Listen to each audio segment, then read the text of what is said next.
Let me show you a trick. First, insert a rectangle. Then paint it and make 4 of them.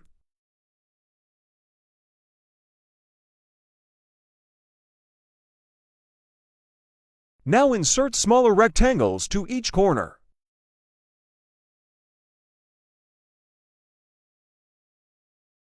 Select each and group them. Now duplicate the slide. In second slide, stretch the rectangle. Now add your text. Duplicate the slide and repeat the process.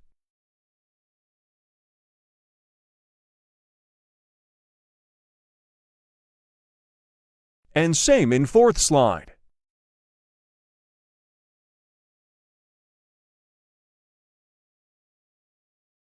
Repeat it the last time.